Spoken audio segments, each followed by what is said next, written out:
Америкаға туристік визаға өзіңіз тапсыру үшін не істеу керек? Мен 7 қадамға бөліп қойдым. Виза ақысы бүгінгі күні гарантия береміз. DS 160-ты толтыру. Интервьюге жазылу үшін 2 жолы бар.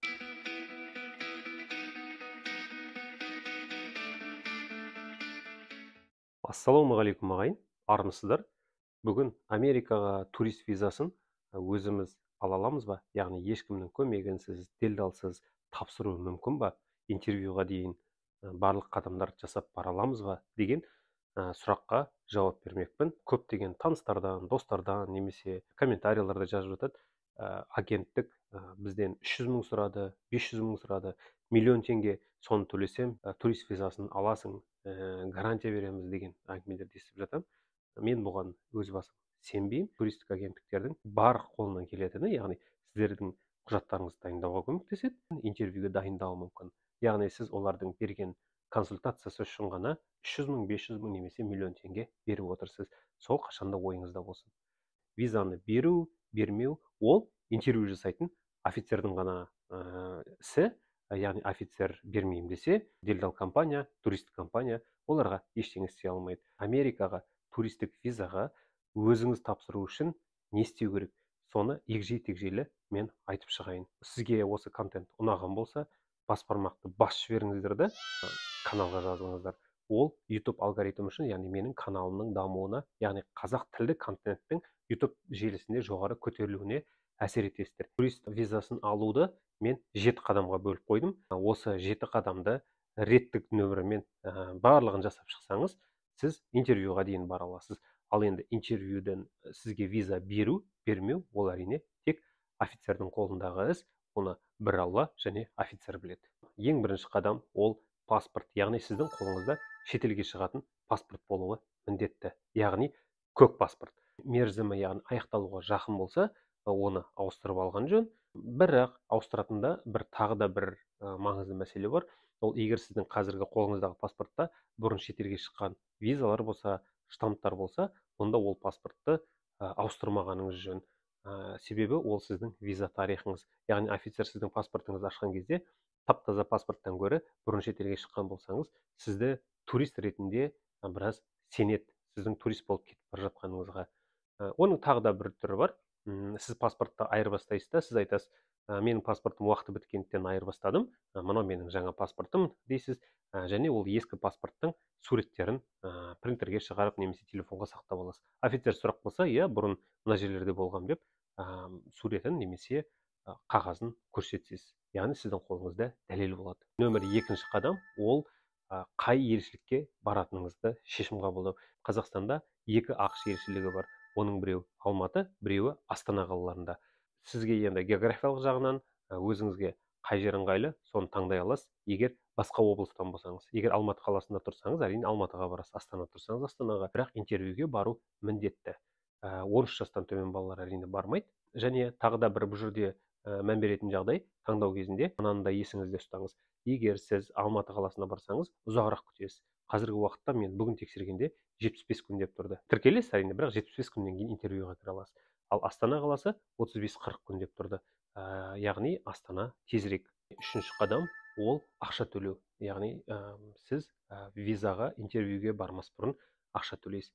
Сіз төлегеннен кейін интервьюге бармасаңыз, немесе интервьюден құлап қалсаңыз, немесе интервьюге кешігіп қалсаңыз, бұл ақша қайтарылмайды. Виза ақысы бүгінгі күні $185 құрайды. Бұны төлеудің 2 жолы бар. Бірінші жолы ол халық банкке барасыз, қолма-қол ақша төлей аласыз. Ол үшін сіздің қолыңызда жаңағы сіздің референс номер, яғни слип номер болу керек. Оны мен тағы бір видеода айтып өтейін. Себебі ол үшін мен қазір экранды ашуым керек, және ол біраз уақыт алады. Яғни бұл ақша төлеу туралы, яғни ақша қалай төлей аласыз?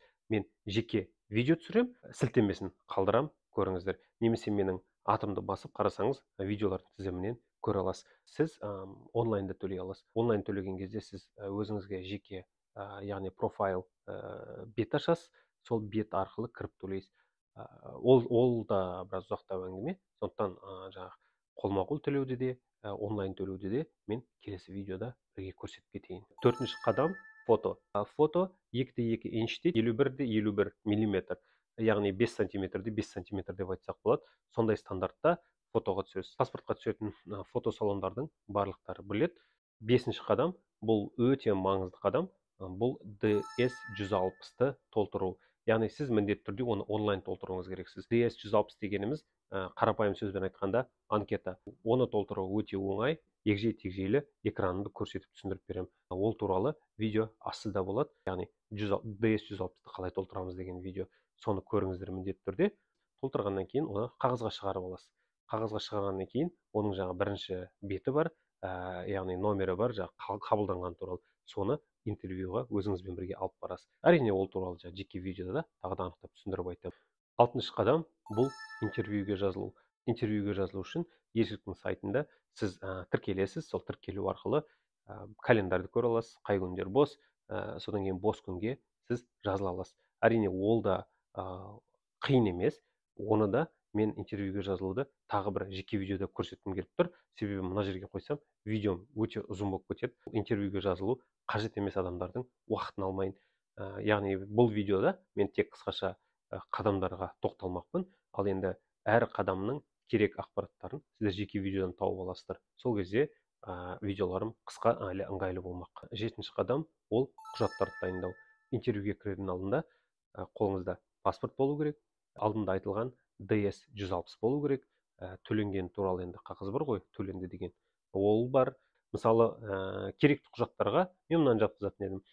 Жұмыс орнынан анықтама, яғни сіздің айлығыңыз туралы. Банкте есеп шотыңыз, яғни Америкаға сіз қалай барасыз? Сіздің жиған терген ақшаңыз бар. Сол ақшаңыз туралы ақпарат, яғни қағаз, банктен анықтама. Оны да алып қойсаңыз болады. Турист визамен барып қайтып келемін, себебі Қазақстанда менің бизнесім бар, Қазақстанда менің үйім бар, жайым бар деп айтатын болсаңыз офицерға, онда сол үйіңіздің құжаттары дегендей, оларды мен керек құжаттар деп есептемеймін, бірақ копиясын салып қойсаңыз артықтық етпейді. Егер офицер сұрақ қойған жағдайда бересіз, сұрамаса оған тықпалап көр деп айтпайсыз. Қазіргі уақытта офицерлер ешқандай құжаттар сұрамайды, сіздің түріңізге қарап олар өзінің шешімін қабылдай береді, бірақ дегенмен де құжаттар артықтық етпейді. Мысалы, Америкаға келейін деп жатқандағы жоспарыңыз, мысалы, сіз Америкаға келсем, мен мынандай қонақ үйлерде жатамын, мынандай жерлерге барамын, мынандай циркқа, кинотеатрға, болмаса басқа Диснейлендқа бармақпын, Диснейлендқа барғанда мынандай қонақ үйде боламын, Нью-Йоркқа келген кезде мынандай қонақ үйде боламын дегендей, солардың қонақ үйдің бронь дейді ғой, қонақ үйге жасалған сол броньның копияларын да салып қойсаңыз болады сол қағаздың ішіне. Егер офицер баратын жерің қандай деп егер сұрап қалған жағдайда сол қағазды алып берсеңіз болады. Алдымен ауызша айтасыз, егер бронь бар ма десе ғана қағаз шығарып көрсетесіз. Бірден қағазды офицерге қарай бере бермеңіз. Оның офицерге түк керегі жоқ. Себебі Америкада адамдар сөзге сенеді. Біз енді бүгін тек турист виза туралы сөйлескеннен кейін, мысалы, сіз конференцияға келе жатсаңыз, әрине конференцияға шақырту, бағдарламасы, неше күн боласыз, конференция қай жерде болады, сол туралы ақпарат. Егер сіз мысалы бір курс алуға барып жатсаңыз, мысалы бір IT курс, онда сол қысқаша курсқа шақырту, курсқа төленетін ақша, сол сияқты дүниелер. Енді менің айтайын дегенім, бұл құжаттардың тізімін бір ауыз сөзбен айту қиындау. Ол сіздің кейсіңізге, яғни Америкаға бара жатқан мақсатыңызға, виза сұрау мақсатыңызға тікелей байланысты. Сондықтан құжат түрлері әртүрлі болады. Бұл 7 қадамды бастан аяқ ретімен жасап шықсаңыз, сіз интервьюге дайынсыз. Интервью күні міндетті түрде ерте келіңіз, ешқандай кешікпеңіз. Бұл офицердің сізге қарап отырып іздеп тапқысы келетіні, ол мына адам Америкаға турвизамен барса, кері қайтпай қоя ма деген сұраққа жауап іздейді. Сіздің әр қимылыңыздан, әр сөзіңізден сол сұраққа жауап іздеп тұрады. Егер жауап тапса, сізге виза бермейді.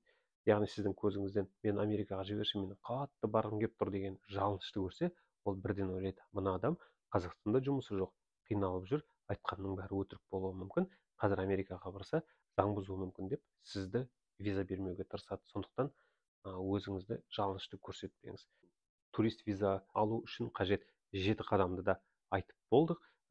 Көргендеріңіздей қадамдар өте оңай, кез келген адам оны жасай алады. Ол үшін ешкімге ақша төлеп әуре болудың керегі жоқ. Бірақ тағы да айтам, визаға жақсылап дайындықпен кіріңіздер. Яғни әркімнің өзінің жоспары болсын. Америкаға не үшін бара жатсыз, не үшін қайтып келесіз Қазақстанға, соны айтып дәлелдей алсаңыз, виза сізге береді. Егер осы контент сіздің пайдаңызға асқан болса, яғни ұнаған болса, бас бармақтан басып жіберіп каналға жазылсаңыз, нұр үстіне нұр болар еді. Егер жақын арада турист визаға тапсыруды жоспарлап жүрген болсаңыз, сізге сәттілік тілеймін. Қай жерде жүрсек те қазақша сөйлеп, қазақ екенімізді мақтан тұтайық ағайын. Аман болыңыз.